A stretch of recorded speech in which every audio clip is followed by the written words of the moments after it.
তো দেখো কতটা মচমচে হয়েছে।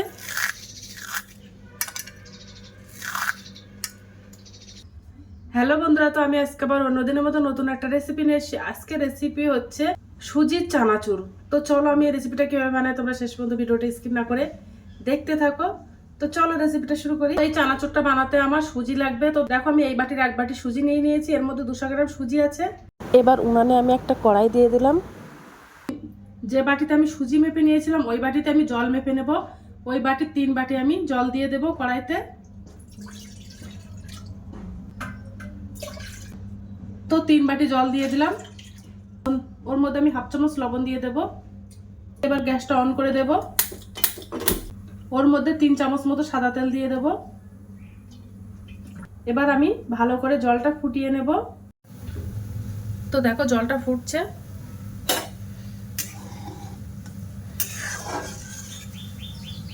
এবার আমি সুজিটা দিয়ে দেব। তো অল্প অল্প করে দিয়ে নাড়তে থাকবো, তাহলে দলা পেকে যাবে না। এবার সুজিটা আমি ভালো করে রান্না করে নেব।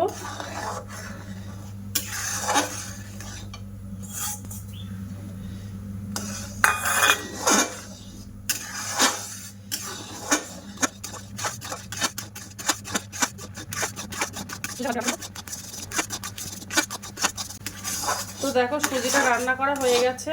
একেবারে আমি শক্ত করে নেব না, একটু হালকা নরম নরম ভাব রাখবো। দেখো সুজিটা রান্না হয়ে গেছে। এবার আমি গ্যাসটা অফ করে দেব। একেবারে আমি খুব শক্ত করিনি, একটু নরম নরম রেখেছি। এবার সুজিটা আমি একটা প্লেটে ঢেলে নেব।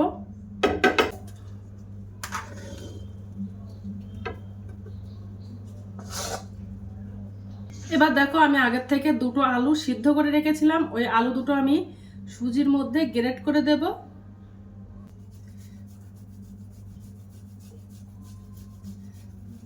সুজির মধ্যে আলুটা গ্রেট করে দিলে আলুটা সুজির মধ্যে ভালোভাবে মিশে যায়, তাহলে আর দলা দলা কোনো ভাব থাকে না।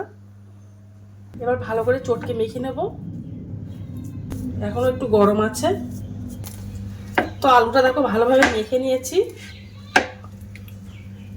এবার আমি ওর মধ্যে 3 চামচ কর্নফ্লাওয়ার দিয়ে দেব।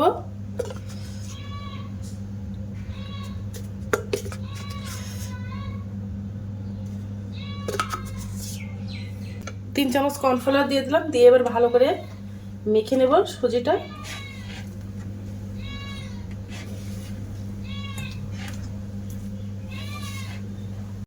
ভালো করে দেখো কর্নফ্লাওয়ারটা মেখে নিয়েছি। দেখো আমি সুজিটা মেখে নিয়েছি। আর দেখো আমি একটা পাইপিং ব্যাগ নিয়ে নিয়েছি। এই পাইপিং ব্যাগের মধ্যে সুজিটা ভরে নেব। তোমরা চাইলে দইয়ের প্যাকেট বা তেলের প্যাকেট দিয়ে তোমরা একটা পাইপিং ব্যাগ বানিয়ে নিতে পারো। আর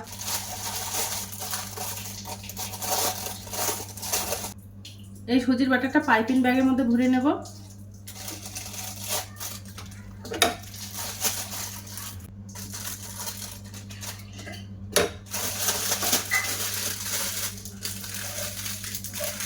পাইপিং ব্যাগের মধ্যে ভরে নিয়েছি। এবার আমি এখান থেকে ছোট্ট একটা ছিদ্র বানিয়ে নেব।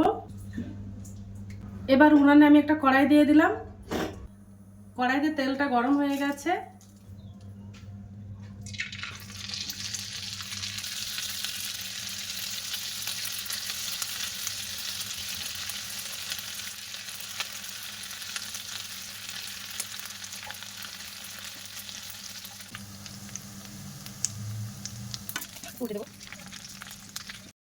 একটু সাদা থাকতে থাকতে তুলে নেব। ভাজা হয়ে গেছে। তো বাদ বাকি চানাচুরগুলো আমি এইভাবে বানিয়ে নেব। চানাচুরটা খেতে কিন্তু অসম্ভব মজাদার হয়, তোমরা একবার বাড়িতে ট্রাই করতে পারো। আর ভিডিওটা ভালো লেগে থাকলে আমার চ্যানেলে একটা লাইক, কমেন্ট, শেয়ার এবং সাবস্ক্রাইব করে দেবে। এবার কিছুটা কারি পাতা ভাজা করে নেব।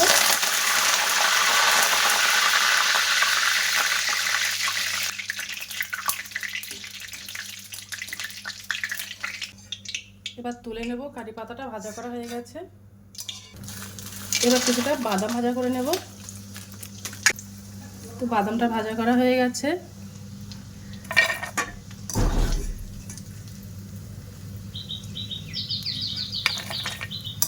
কিছুটা কিশমিশ দিয়ে দেব।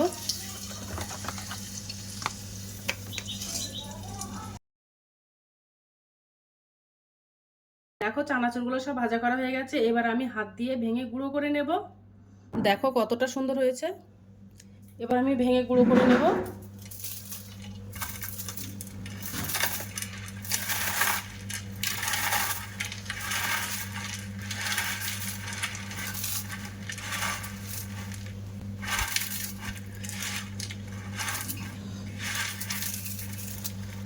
তো বাদাম, কারি পাতা আর কিশমিশটা ভাজা করে গেছিলাম, ওগুলো দিয়ে দেব। এই চানাচুরটা খেতে এতটাই সুন্দর, অন্য আর কিছু মেশানো লাগবে না। এর উপরে একটু বিট লবণ ছড়িয়ে দিয়ে খেলে কিন্তু অসম্ভব মজাদার হয়। আর দেখো কতটা মোচমোচে হয়েছে। এই চানাচুরটা দেখতে যেমন সুন্দর, খেতেও কিন্তু দুর্দান্ত। তোমরা একবার বাড়িতে ট্রাই করতে পারো। তো আজকের দিনের মতো ভিডিওটা এখানে শেষ করছি। আগামী দিন আবার একটা নতুন ভিডিও চলে আসবো। তো টাটা, বাই বাই, সবাই ভালো থাকবে, সুস্থ থাকবে। আগামী দিন আবার দেখা হবে।